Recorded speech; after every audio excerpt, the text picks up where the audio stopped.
नमस्कार विद्यार्थी मित्रांनो, महेश व्हॅल्यू एज्युकेशन या यूट्यूब चॅनलमध्ये तुमच्या सर्वांचे स्वागत आहे. आजच्या या व्हिडिओच्या माध्यमातून आपण 2024 चालू घडामोडी याच्यावरील प्रश्नसंच बघणार आहोत. हे प्रश्न अत्यंत महत्त्वाचे असे प्रश्न असणार आहेत, जे येणाऱ्या सर्व परीक्षांसाठी तुम्हाला उपयुक्त ठरणार आहेत. TCA जर तुमचा पेपर घेत असेल तर 2 किंवा 3 प्रश्न हे चालू घडामोडीवर विचारले जातात आणि IBPS जर तुमचा पेपर घेत असेल तर 3 किंवा 4 प्रश्न हे चालू घडामोडीवर विचारले जातात. जर तुम्ही माझ्या चॅनलवरती नवीन असाल तर चॅनलला सबस्क्राईब करून ठेवा, जेणेकरून येणारे सर्व व्हिडिओ हे तुम्हाला पाहायला भेटतील. आणि व्हिडिओ आवडला तर व्हिडिओला लाईक नक्की करा. तर चला आपण व्हिडिओला सुरुवात करूया. प्रश्न क्रमांक पहिला आपण बघूया. जागतिक बँकेने पुढील किती वर्षासाठी भारताला दरवर्षी 8 ते 10 बिलियन अब्ज डॉलर्स आर्थिक सहाय्य देण्याची घोषणा केलेली आहे? तर या प्रश्नाचे उत्तर आहे एकूण 5 वर्ष. ऑप्शन बी या प्रश्नाचे उत्तर आहे.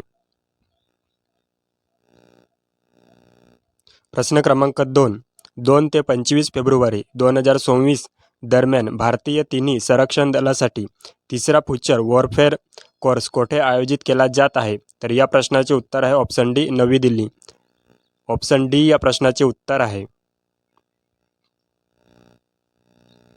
प्रश्न क्रमांक 3, दरवर्षी भारतीय तटरक्षक दलाचा स्थापना दिवस कधी साजरा केला जातो? या प्रश्नाचे उत्तर आहे option D, 1 February. Option D या प्रश्नाचे उत्तर आहे.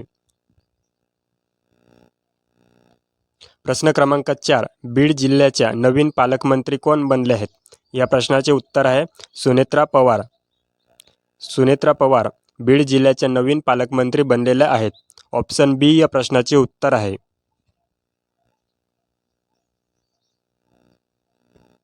प्रश्न क्रमांक 5, प्रो रेसलिंग लीग 2024चे विजेतेपद कोणत्या संघाने जिंकले आहे?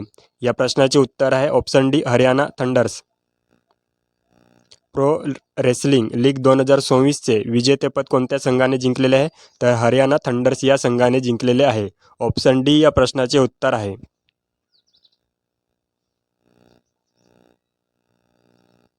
प्रश्न क्रमांक 6, हरित महाराष्ट्र करण्यासाठी मुख्यमंत्री देवेंद्र फडणवीस यांनी 2024 ते 2031 या कालावधीत किती कोटी वृक्ष लागवड करण्याचे आदेश दिले आहेत? या प्रश्नाचे उत्तर आहे ऑप्शन बी, 300 कोटी. हरित महाराष्ट्र करण्यासाठी मुख्यमंत्री देवेंद्र फडणवीस यांनी 2024 ते 2031 या कालावधीत किती कोटी वृक्ष लागवड करण्याचे आदेश दिलेले आहेत? तर एकूण 300 कोटी वृक्ष लागवड करण्याचे आदेश दिलेले आहेत. ऑप्शन बी या प्रश्नाचे उत्तर आहे. प्रश्न क्रमांक 7, जागतिक कर्करोग दिवस कधी साजरा केला जातो? या प्रश्नाचे उत्तर आहे ऑप्शन ए, 4 फेब्रुवारी. 4 फेब्रुवारी रोजी जागतिक कर्करोग दिवस साजरा केला जातो. ऑप्शन ए या प्रश्नाचे उत्तर आहे. प्रश्न क्रमांक 8, दलाई लामा यांना त्यांच्या कोणत्या अल्बमसाठी ग्रॅमी पुरस्कार 2024ने सन्मानित करण्यात आलेले आहे? तर या प्रश्नाचे उत्तर आहे option C, meditation the reflection of his होलिनेसन the Dalai Lama. Option C या प्रश्नाचे उत्तर आहे. इथेच आपल्याला दुसराही प्रश्न भेटतो. 2024 ग्रॅमी पुरस्कार कोणाला देण्यात आलेला आहे?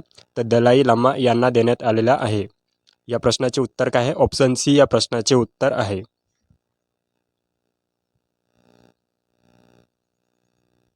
प्रश्न क्रमांक 9, 2024 केंद्रीय अर्थसंकल्पनाची मुख्य संकल्पना काय आहे? या प्रश्नाचे उत्तर आहे ऑप्शन बी, सर्वसमावेशक विकास आणि आधुनिक पायाभूत सुविधा.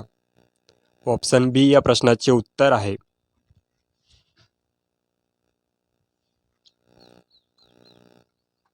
प्रश्न क्रमांक 10, अर्थसंकल्प 2024 मध्ये कृषी क्षेत्रासाठी कोणत्या नवीन योजनेची घोषणा करण्यात आलेली आहे?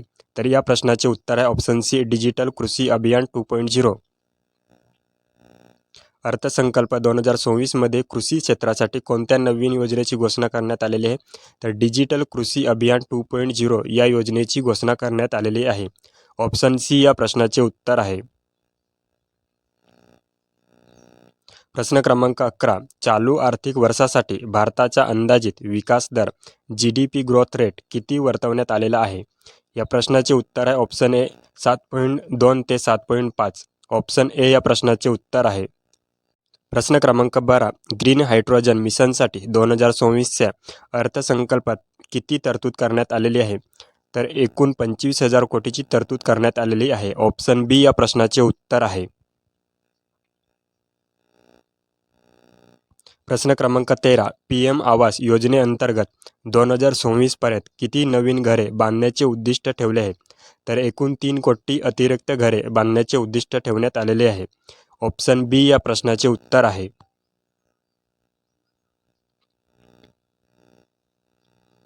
प्रश्न क्रमांक 14. संरक्षण क्षेत्रासाठी एकूण अर्थसंकल्पाच्या किती टक्के वाटा देण्यात आलेला आहे? तर या प्रश्नाचे उत्तर आहे ऑप्शन बी 13 ते 14%. संरक्षण क्षेत्रासाठी एकूण अर्थसंकल्पाच्या किती टक्के वाटा देण्यात आलेला आहे? तर एकूण 13 ते 14% वाटा देण्यात आलेला आहे. ऑप्शन बी या प्रश्नाचे उत्तर आहे.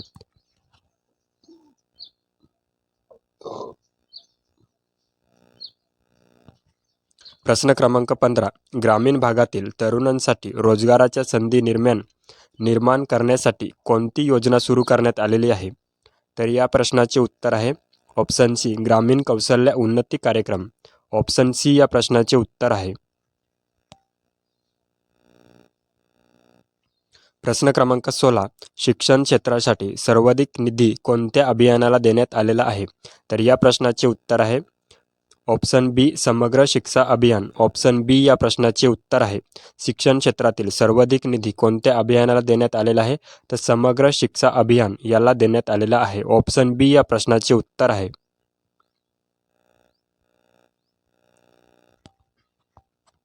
प्रश्न क्रमांक 17. 2026च्या अर्थसंकल्पात राजकोषीय तूट किती टक्क्यापर्यंत मर्यादित ठेवण्यात आलेली आहे? या प्रश्नाचे उत्तर आहे ऑप्शन बी 4.5%. 2026च्या अर्थसंकल्पात राजकोषीय तूट किती टक्क्यापर्यंत मर्यादित ठेवण्याचे लक्ष्य आहे? तर एकूण 4.5% आहे. ऑप्शन बी या प्रश्नाचे उत्तर आहे. प्रश्न क्रमांक 18. महिलांच्या आर्थिक सक्षमीकरणासाठी कोणती नवीन कर्ज योजना सुरू करण्यात आलेली आहे? तर या प्रश्नाचे उत्तर आहे ऑप्शन सी नारी शक्ती स्वावलंबन योजना. ऑप्शन सी या प्रश्नाचे उत्तर आहे. प्रश्न क्रमांक 19. 35वी किशोर व किशोरी सब ज्युनियर राष्ट्रीय खो खो स्पर्धा 2025-26 चे किशोरी मुली गटाचे विजेतेपद कोणत्या संघाने जिंकले आहे? तर या प्रश्नाचे उत्तर आहे ऑप्शन सी महाराष्ट्र या संघाने जिंकले आहे. ऑप्शन सी या प्रश्नाचे उत्तर आहे. प्रश्न क्रमांक 20. एशियन रायफल अँड पिस्तूल शूटिंग चॅम्पियनशिप 2026चे आयोजन कुठे करण्यात आले आहे? या प्रश्नाचे उत्तर आहे ऑप्शन बी नवी दिल्ली. ऑप्शन बी या प्रश्नाचे उत्तर आहे. थँक्यू विद्यार्थी मित्रांनो. व्हिडिओ आवडला असेल तर व्हिडिओला लाईक करा आणि आपल्या चॅनलवरती नवीन असाल तर आपल्या चॅनलला सबस्क्राईब करून ठेवा, जेणेकरून तुम्हाला येणारे सर्व व्हिडिओ हे पाहायला भेटतील.